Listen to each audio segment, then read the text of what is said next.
I'm not going to say a single word about the Tennessee Titans record against the Indianapolis Colts because I was a punter, and there's no reason for me to talk about that. With that being said, we did not punt much against the Tennessee Titans, so you probably have no clue who I am to begin.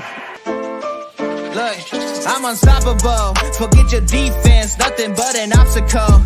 Run it back, switch it up, call it audible.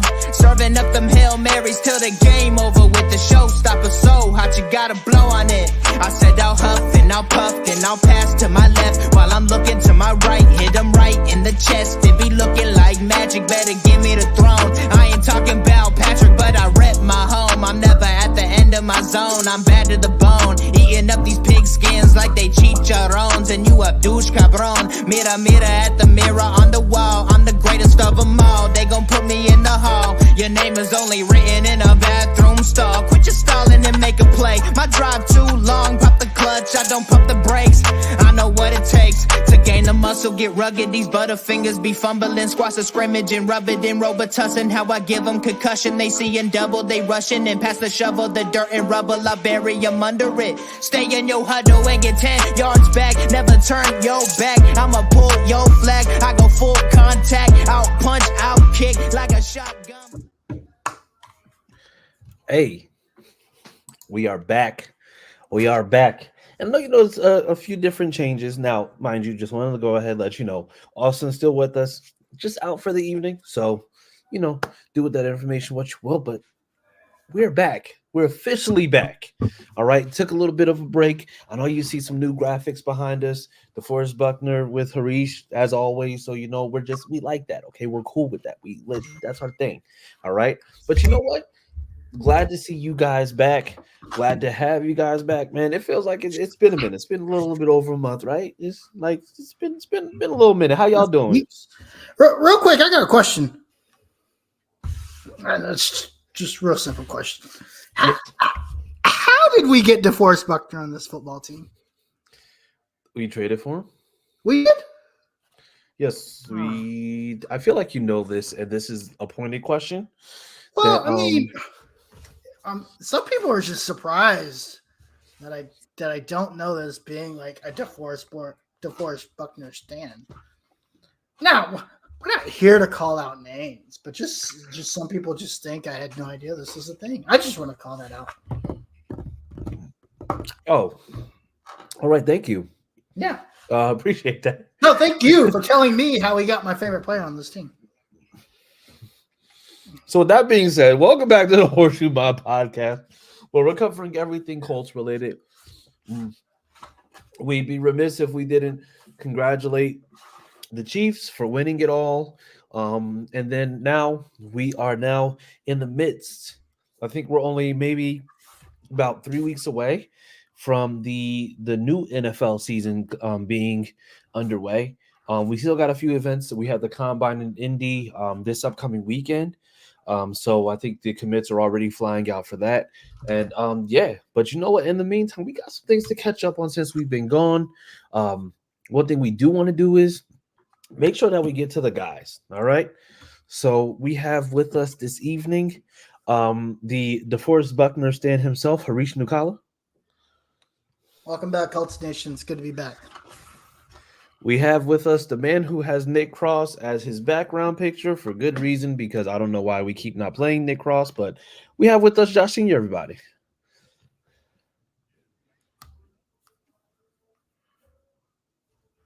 Oh, wait, can't hear you.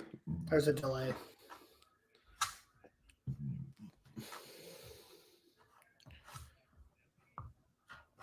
Oh, there we go. Well, Josh gets his audio straight.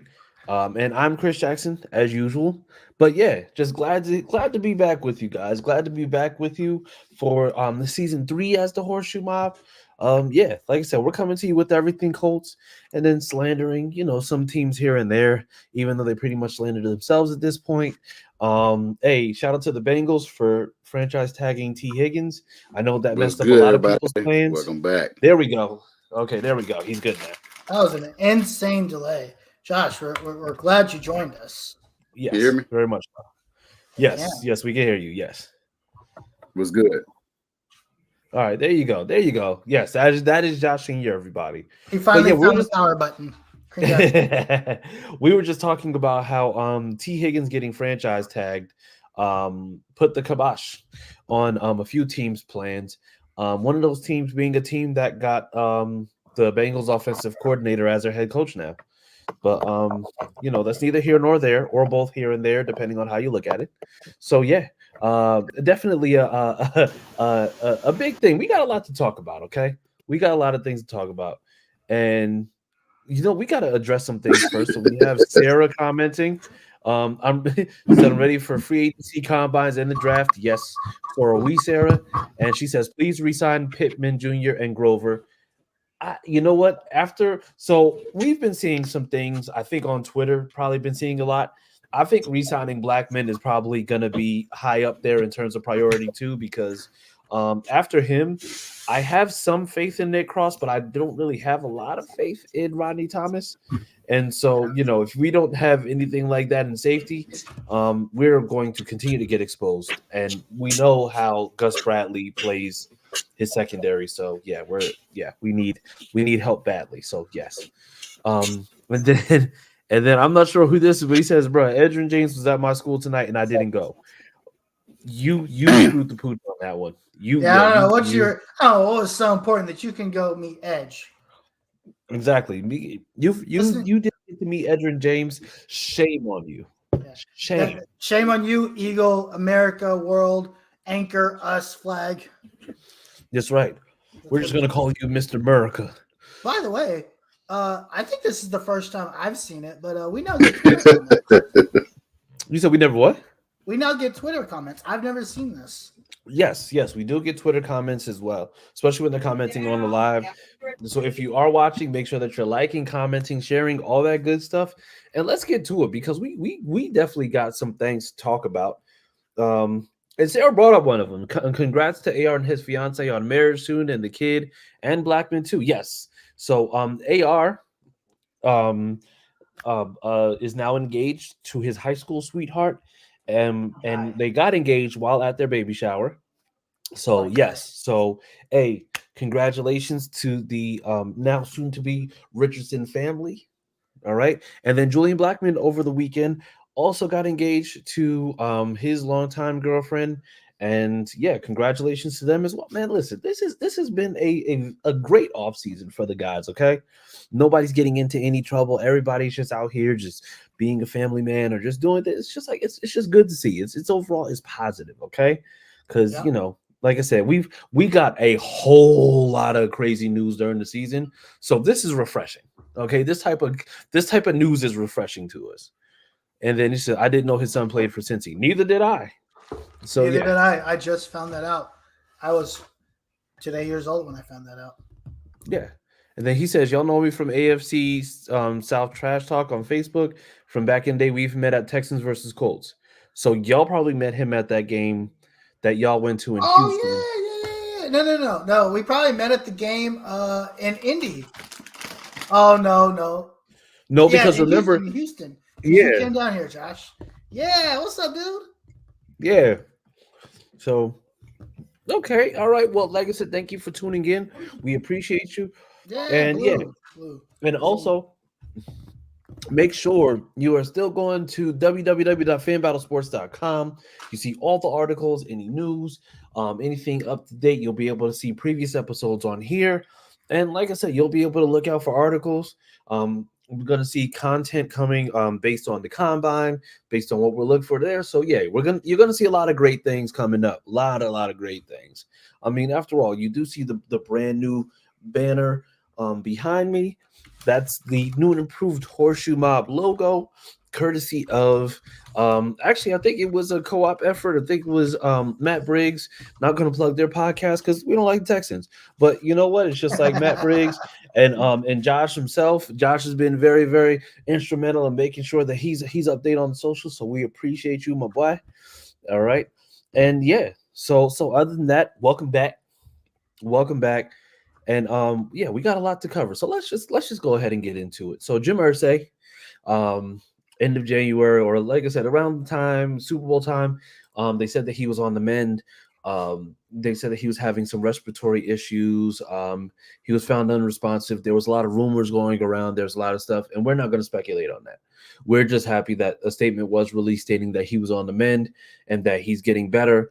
Like I said, prayers of good health to Miss Ursay, the Ursays. And yeah, like I said, it's just like the rumor mill just went crazy on that one. And we just don't want to be part of that because honestly, it's just like we don't want to put rumors out there that's putting bad energy out there. And you don't want to be part of that. Like that's to me, that's trash. So it is what it is. But you know who wasn't trash? Dwight Freeney. And you know where Dwight Freeney is? In the Hall of Fame. Dwight Freeney was one of this year's or was in this year's class of Hall of Fame inductees. He was amongst Julius Peppers, Andre Johnson, of course, Patrick Willis was in there as well. So really, really good class. I know a lot of people were jilted by the fact that Reggie Wayne didn't get in, but I mean, honestly, it's just like Dwight Freeney getting in, very, very, very well deserved.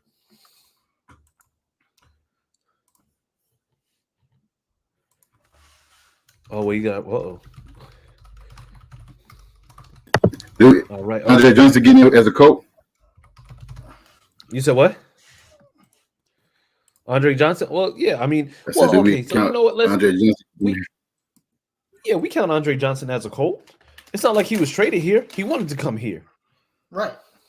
So he signed as a free agent.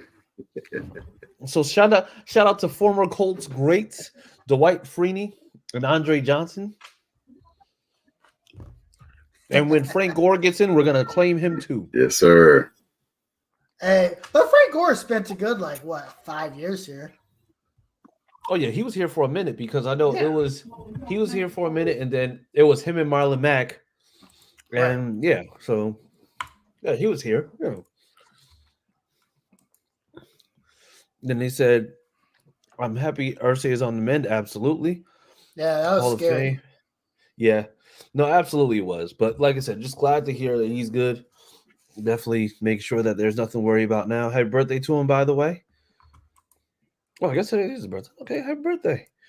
And then also, big news started buzzing because we got a couple videos. There was one that was a previous video, but then we actually were able to see that Anthony Richardson is throwing again. So he's ahead of schedule. He is actually going, and he has been throwing on the right shoulder that he suffered that AC sprain with. So now he's back throwing. Like I said, pretty much just on or ahead of schedule.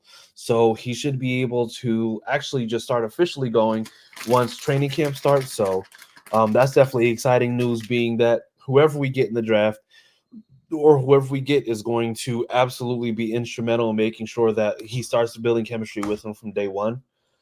And then actually just getting back on the same page with the guys as well. So and mind you, they said that the news was that he that the one video was old, but then they released an official video.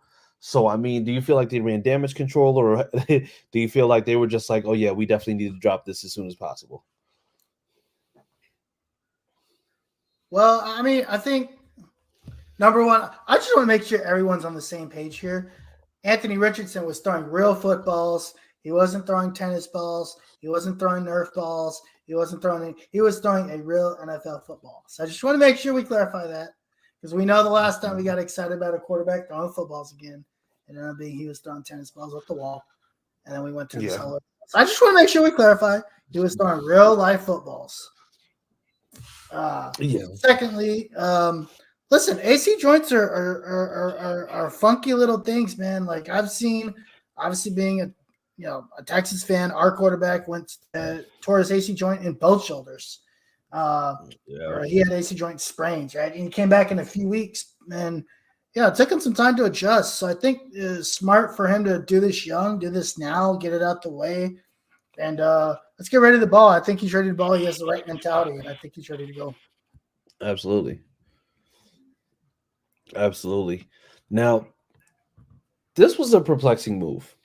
The one that we kind of we heard about, but we I'm gonna get you guys' opinion on this. So Nate Ollie, who came in as the person who was responsible for the D line. So he was a D line coach. He's out. Now, as opposed to, let's just say, looking for somebody in the league, they went to Pittsburgh and they went and got Charlie Partridge. Now,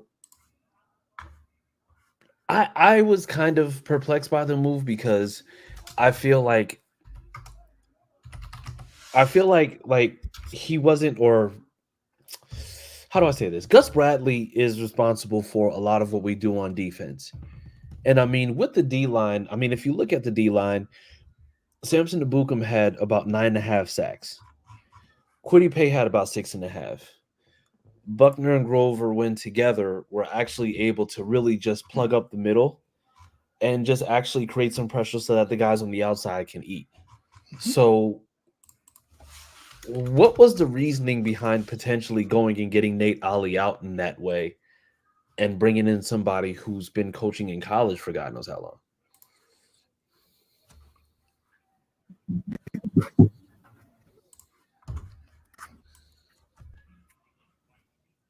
Can't hear you, Josh. I assume that this was a move. I think the new. I think he's on a long delay. Yeah. What about now? Okay. Well, since Josh doesn't want to join us anymore, I think it's an A+ move. I thought it was a fantastic move. Look, I'm not saying there comes a time, and Ollie's been around for a few years, right? And it's not to say that he hasn't improved this defensive line. Sacks are one thing. We all say this.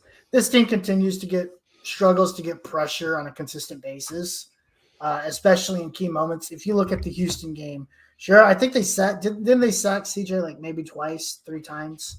Yeah. But they also struggled to get pressure on him at key moments, and I think that's also on the defensive line. Scheme can play a little bit of a part of that. Charlie Partridge has a very good track record of developing very, very, very, very good defensive linemen. Obviously, Aaron Donald is most notable. He's also responsible for Cansey, who's the defensive tackle. Elijah Cansey down there in Tampa Bay now. So very instrumental in bringing him along. This guy has been in the college ranks, Pitt. And when you go to a school like Pitt, it's not a very big football school, right? And you're able to bring out talent like this, especially a Hall of Fame defensive end talent, defensive tackle talent. That speaks volumes. And personally, I think this was probably one of the best moves that I've seen so far in the Shane Steichen era. Yeah.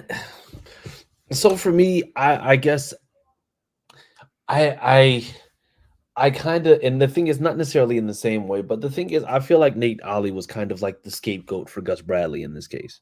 Sure. Like I have no doubt in my mind that Charlie Partridge is somebody who does have, that history.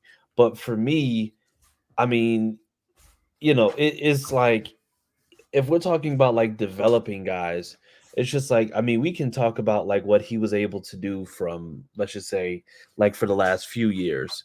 But the thing is, it's like when we think about Pittsburgh, we're automatically going to Aaron Donald. He wasn't even there when Aaron Donald was actually at Pittsburgh. Aaron Donald gives him credit for his development. So, I mean, and the thing is, I think that might be more of an individual thing, and I think that's probably like the ultimate cosign because no. So the thing is, with Partridge, he was an assistant head coach at Arkansas, but then he didn't go back as a D-line coach at Pitt until 2017. So at least that's from what I'm seeing. But but like for me, like I said, it's just like I think the ultimate cosign is the fact that you developed Aaron Donald.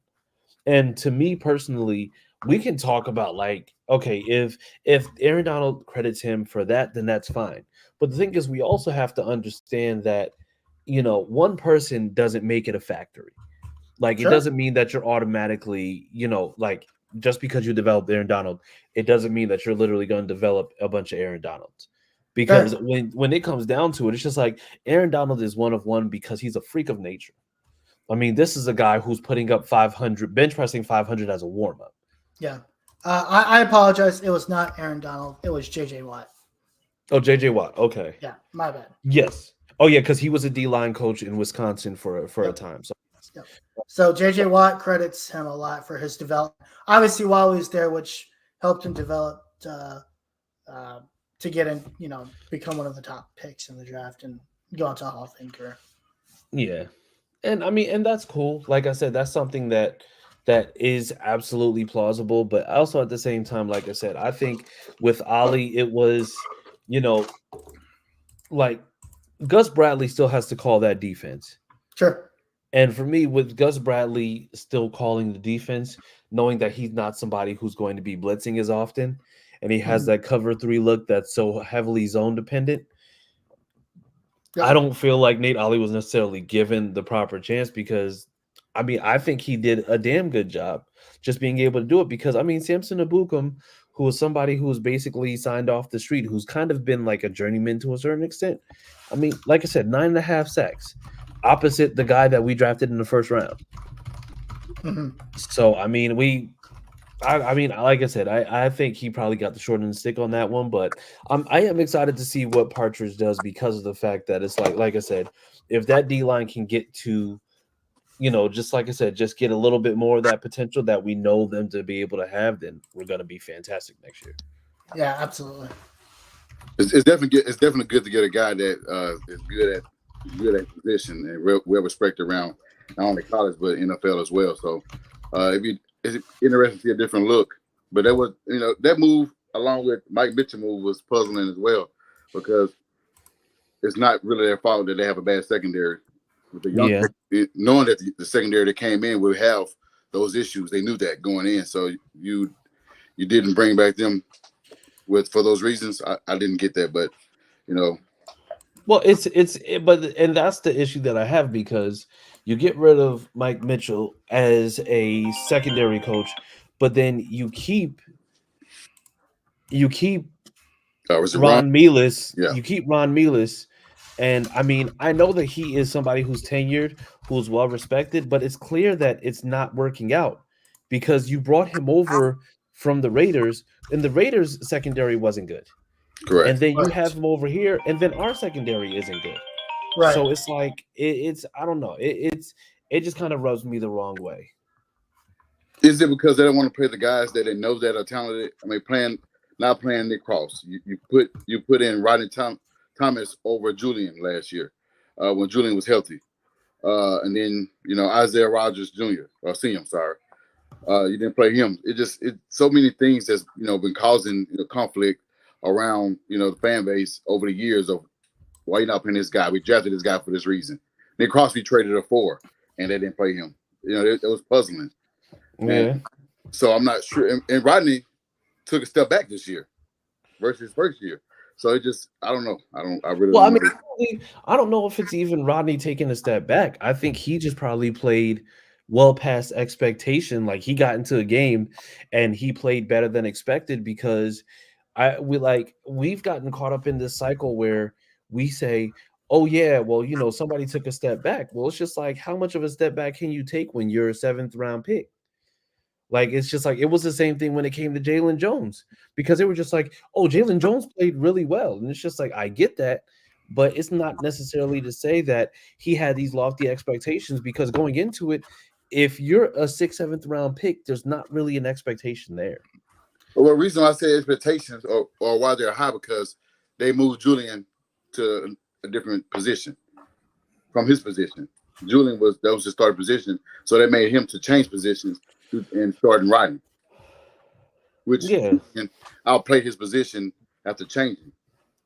Yeah, and it's I don't know. It's just also I'm just kind of I am kind of sick of this whole it's just like not playing guys, because the thing is, wasn't Nick Cross somebody that we traded up for? Correct, we did. Correct. So you traded up to hold him over for 2 years? Well, there's this. I think we get into this thing of like, I think we kind of we ran into this with Shaq, right? When he was Darius, he played a hell of a football, blah blah blah. And I feel like the style of football that he played was like more of a freestyle. There wasn't like a role with him in the offense, in the defense, right? There's not a specific. Yeah. It was just kind of like, hey, go out there and make plays, right? And I was like, wow, this guy, he just makes plays. All he does is make football plays, right? Now, Yeah. Health and all that plays a factor into this. But then when you get into a Gus Bradley system where you are asked to do a specific role and your job is to do that role, it changes things a lot, right? When you ask a football player to go be a football player, then they can. A lot of guys can just go out and be football players. But how many guys have the brain power, the knowledge, the anticipation, and the ability to go do a specific thing? Dwight Freeney is a great example of the opposite side of this, right? Where he might have been asked to be a football player, but what does that mean? Go be a linebacker, whatever. But when you give him a specific role where that fits into the nature of his scheme, his role in that defense was to go get the pass rusher, and that's what sell that. And he was put in a place to be successful. When we say, hey, Shane Steichen put this guy in a place in a position to be successful, it means putting him in a space to use his strengths that fit within the outputs of his scheme. And I think that's what we start to see is when these guys are asked to do something within a scheme, maybe they're asked to do something because that's what their role is, but it's probably not what their strength is. And I think that's a little bit of coaching and a little bit of the player and their limitations as a player. Yeah, I mean, and that's understandable. Like, I get that because it's just like I think like Shaq was pretty much at his best when he was able to just kind of roam free and make plays. Like, I think he's more of a playmaker, especially with the way that he got shifted around. Because I mean, for a while we're sitting there comparing him to Fred Warner in the way that we're just like, he's getting tackles, he's getting interceptions, he's getting sacks, like he's getting all these metrics. Forced fumbles, stuff like that. Yeah, forced fumbles. And then you ask him specifically to go and play in one spot. And because of the fact that he's used to roaming so free, now all of a sudden it's kind of like you put him in a box. Yeah. And it sucks because of the fact that it's just like, that when you gave him so much freedom, he was able to do it. But when you told him to kind of zone in on one particular piece, he was out of place. Yep. And it's just like, and it sucks because of how talented he is as a football player and how that was on display for that first 3 to 4 years that he's in the league, just to see now where you just ask him to be a linebacker. And then Kirby mentioned it too, his injuries crippled his playability too, because, it's just like I said, you go from dealing with a back injury to then dealing with a calf injury that then literally just goes into a back injury. It's just like, it takes time to come back from that. And it makes things a lot more difficult for him. But, like I said, all the best to Shaq on all his endeavors. Like I said, I think he will be a free agent unless the Eagles do re-sign him. But I don't want to talk about free agency, but we have to. And is MPJ coming back? Is he coming back? Yes. Yes. Okay, cool. Okay. Because like I said, it's just like he's been putting out all the cryptic farm videos, and he's been doing all the stuff that It's all about making money. Yeah. And for me personally, I don't see a scenario where he doesn't come back, because I mean, the man has a whole ass farm. So it doesn't make sense that he would just go and just leave this whole ass farm to go out to, somewhere else. Because it's just like, it just doesn't make sense. I mean, he said he's willing to accept the franchise tag. So I mean, let's tell you right there, he either get tagged for $21 million or they sign, for more than 21. So I mean, it depends on what the negotiation period would be with his agent and BBB. Big Baller Brand? No.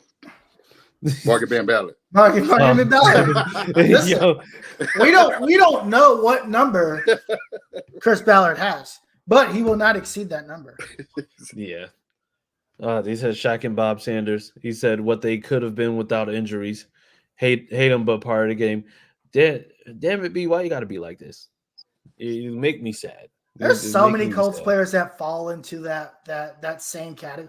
Austin Collie. I was about to say Austin Collie is like was the gonna be first a and foremost.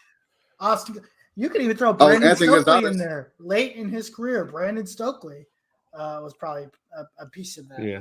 We had so many great players. Yeah, Anthony. Cato June thrown Yeah. into there. There's so many players that just got riddled. And obviously Andrew Luck just got riddled by Trey. Yeah. My guy, Taekwon Lewis. Y'all gonna leave Taekwon Lewis out? No, he got it. He sucked. Marlon Mack. Marlon Mack. I would say Marlon Mack. Yeah. Yeah, because Marlon Mack, man, he stays healthy. Him and JT together, that's a 1,000-yard duo, a 2,000-yard duo. Like, yeah, out, it could have helped. It could have helped us win the horrible AFC South. Yeah. That we still have 0 division titles for. We're not gonna get into that, Reese. You know, I don't want to get trolled. I mean, I can do it for 30 minutes. So we are all on the same page. MPJ is absolutely coming. Oh yeah, for sure, 100%. Okay, fantastic. How he Glad we comes got back, that. I don't know, but he does come back at least for this season. Pay him an orbit gum. I don't care. Like, listen, just give him some money. Yeah, give him something. All right. And now, 2024 Combine. Who are we looking at? And you could pick one person on offense, one person on defense. You could pick 2 people from anywhere. Who are we looking at? For me, receiver. I know everybody was talking about Keon Coleman, but I was in between Brian Thomas Jr. or Tez Walker from the Tar Heels, receiver wise. Tez Walker. Okay. Yeah, Tez Walker. Defense, Nate Higgins from is it Clemson? Yeah, Clemson. And you got from Florida State. Keon Coleman. Oh, Jared Verse. Verse, yeah. Verse. Verse would be nice. Yeah. Yes, very nice. I did 2 apiece. I'm sorry, but I just. Yeah. All right, fair enough. Yeah. Just because I don't want anybody to take my credit like they do every year. Whenever I say this guy's gonna be awesome, but Roma Dunze, I don't know if he's testing this week. But Roma Dunze to me is the best wide receiver in this class. There's nobody that's better than Roma Dunze. So I'm definitely standing for him. If we talk about linebackers, defensive line, there's a whole slew of guys. Obviously, Leatu Latu, it would be a great pickup as far as linebackers because we need one. Nate Higgins wouldn't be bad. Jerson Newton wouldn't be bad. But, again, I'm going to stand for my boys. But if something happens and we need some guy on the defensive line, a Byron Murphy or a Tavondre Sweat would be excellent for this team. Those 2 guys are going to be first-round defensive tackles. They're both probably going to end up being picked in the first round after this weekend. But we need the same positions we need every year with this GM because that's just what we do around here. We still need another wide receiver. I didn't think about that. Terrion Arnold is a great pick. Kool-Aid McKinstry. This draft is just so deep. Last year's draft was deep. This year's draft, it is insanely deep. Yeah. But we need the same position. It seems like every year we always need the same positions. We need wide receiver, we need defensive end, and you need a cornerback. O-line. O-line. You can listen. The right guard.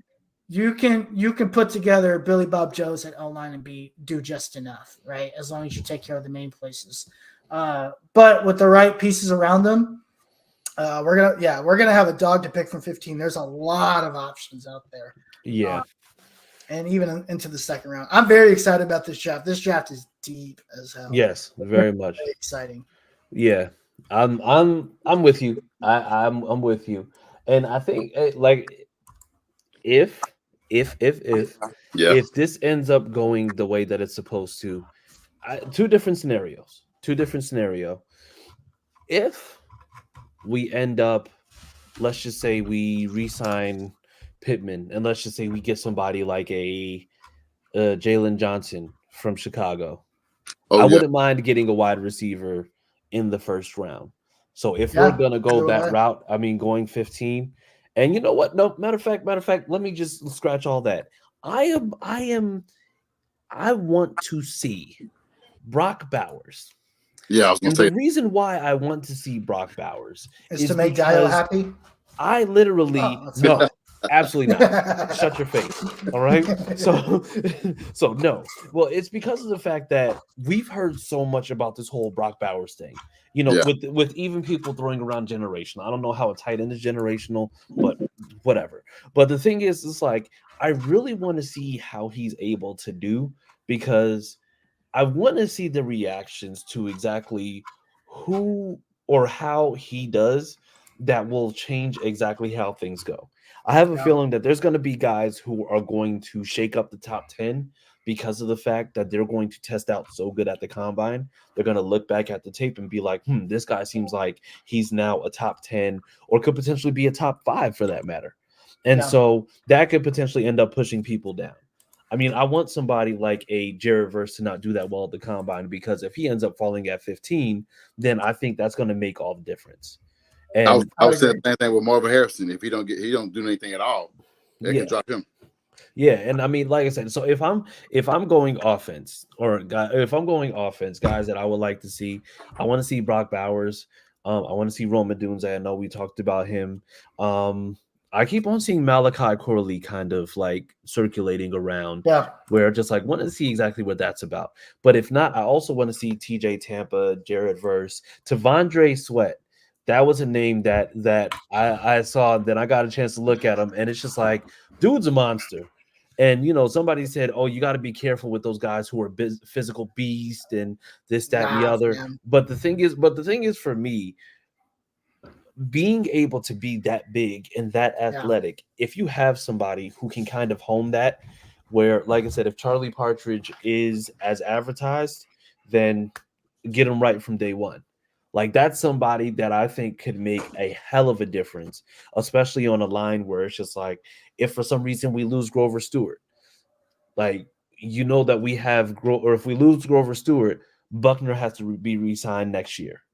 Yep. So we know that we're going to have these things coming up. So I think the most important thing is going to be to make sure that if we're not going to sign guys, make sure that we're getting replacements that absolutely are going to be hands down just knockout picks. Like, I don't want us to trade down to get guys who have done 250 hours of community service. I want dogs. I'm tired of this nonsense with getting Boy Scouts. Listen, if he had a little bit of an attitude problem in college, then that's fine. Let's go ahead and get this guy who you know for a fact is going to not only be competitive, but is going to be in there, and he doesn't care who's there.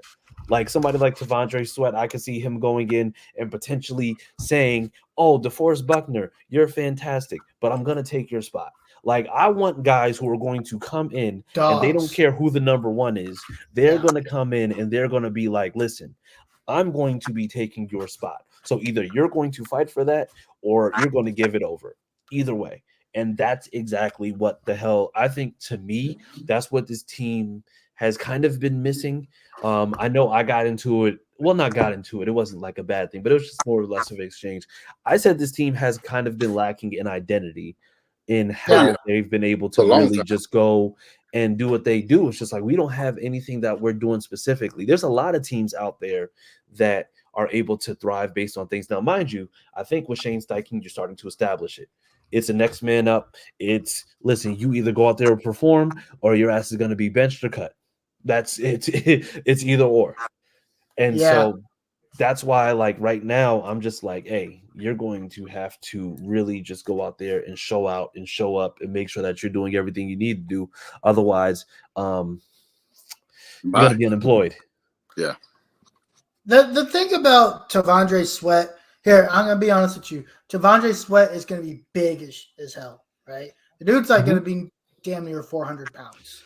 He's not which is very dangerous in the NFL, right? Because there's guys who are just so athletic. So you can get down to 360, 365. That'd be good. He's going to be he's a plugger, right? He's going to plug a lot of gaps. It's going to open up things for Buckner and Grover, because then they're having to put two guys on a guy like Sweat, right? He's going to be a run stuffer. You've got pick 16 and pick 42. A guy that we haven't talked about, Tyler Nubin, is a guy that I've heard a lot. Yeah, Nubin. Yeah. Well. There is going to be an opportunity in your first two picks where you can get back-to-back instantaneous playmakers for this team. So if we trade down, I'm gonna be pissed. Like there's a list of things that we can do that no matter what you tell me, and Marvin Harrison Jr. won't participate. Not surprised by that. There's a list of things that I've said on this show before we went on break, that if we do, that Chris Ballard should be fired on the spot. Trading down is one of those things. I do not want to see a trade down. If you trade up, wow, that's a little bit different, But one thing this team lacks, and you spoke a little bit about it, was not only does it lack an identity, it lacks depth. Like for as much time as we try to get these guys, and you know what? It's not that it lacks back end depth. It lacks front end depth because the back end guys that should be the back end are being drafted to be the front end guys, and they're being put in spots where they're not successful. Again, like 5th, 6th, 7th rounders that are going into those like starting roles where you're just like, those are the guys you would think are going to be the development picks, but those guys you're saying we have faith in this guy to go out there. No, because the thing is, you have the ability to be able to go and get those guys up front. Like, think about if you go, like, to me personally, somebody like a Keely Ringo last season. He was a guy who I believe is a development pick, and he went to the right situation because he went to an Eagles secondary where he's able to learn from a Darius Slay. Maybe not so much learn from James Bradbury because he's not really that good. But then, like, you have to, like, you get the opportunity to go ahead and develop for a year or two before having your name called on, and now you're just like truly ready. Like, as opposed to where you're saying, oh yeah, we like Jalen Jones and we like this, that, and the other. But the thing is, Jalen Jones came in as a 7th round pick, and even though we liked him coming out of college, there's no veteran presence out there that matches what he does. Kenny Moore is a good cornerback to me, but the thing is, Kenny Moore doesn't play the same way that Juju Brents does. He doesn't play the same way a Jalen Jones does. Like, Juju Brents is a rangy, physical cornerback, and then you also have Jalen Jones, who also is kind of the same archetype. And then you have Kenny Moore, who can kind of like do a little bit more bump and run, but then he's a guy who also can kind of go up and then just contest. So the thing is, it's like, if you get somebody this year at corner, you're going to need to make sure that you get somebody who continues to fit that mold.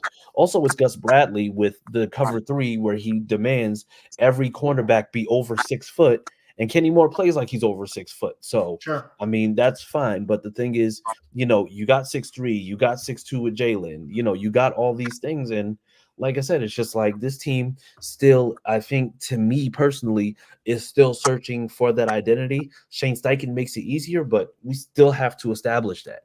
So, I mean, definitely still have to go ahead and just have some more work to do. But the combine is going to be interesting. And one final thought on that. It goes back to what we were talking about, Rodney Thomas, right? He was a developmental corner that ended up playing really well to begin with, but then the expectations change constantly in this league. Now we look at him as a guy that's like, well, this guy sucks. Well, he was a 7th round pick. Well, Tom Brady won the Super Bowl 7 times. He was a 7th round pick. Brock Purdy was just in the Super Bowl. Like, expectations are constantly changing for these guys that may have overachieved as they come in, but as those expectations change, what they were really brought in for is still not looked back at. So Rodney Thomas is still very young. He's only his 2nd year in the league. Yeah, it's his 2nd year. Yeah. Yeah. You've got to give him some time to still figure it out and continue to be kind of like that developmental guy.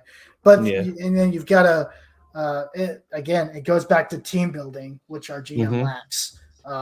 is how do we help supplement these guys as they continue to grow and develop with guys that we know that can help us win today. Yeah. While those guys continue to grow and develop, they might not all get second. Like we might go get Roma Dunze. It's not saying that he's going to get a second contract, but he's a guy that we could pretty much plug and play today while we wait for like a Tez Williams to develop, or a Josh Downs, or Austin Collie, whatever, Alec Pierce, whatever the case might be. It supplements those types of picks with guys that you can help. That's how you build the team, in my opinion. Absolutely. And like I said, the thing is, at the end of the day, we're just kind of, just being armchair GMs. But like I said, it's kind of what the fans want. It's what we know in our heads. We would prefer for this team. But I mean, it's going to be interesting to see because we have a whole entire off season. So, like I said, we have the combine coming up this weekend, and then the official league year starts. I think was it March? I want to say March 19th. 10th? Is it 10th? Let me check. NFL league year. It is. Let's see. The league year starts March the 5th. Oh shoot! So next week, okay.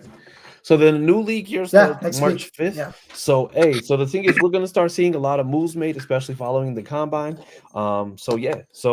And with that being said, go ahead. March 13th. 13th. Okay. You're right. So because that's when free agency starts. Yes. Okay. So March 13th. So like I said, we're going to be keeping up to date with everything. Be on the lookout for the reels. Be on the lookout for updates. We'll be making sure we keep you guys updated. In the meantime, fellas, let the people know where they can find you on social media, especially on Twitter, where apparently we are the most active, or Facebook and Twitter, where we're the most active. Starting with you, Harish. Yeah, you can find me on Twitter at the Uncle Gandhi.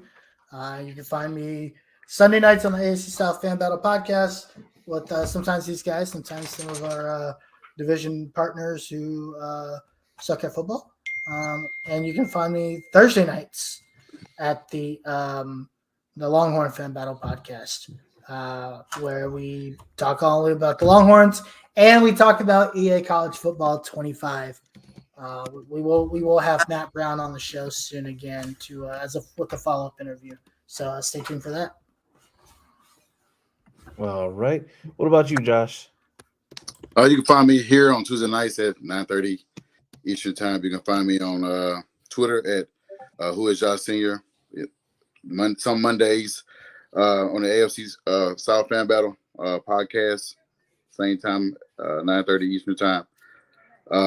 And Fridays or Saturdays when we talking shit with the division, depending on who wants to smoke. Absolutely. And you can catch me at CJ Colts Fan on Twitter, Chris Jackson on Facebook.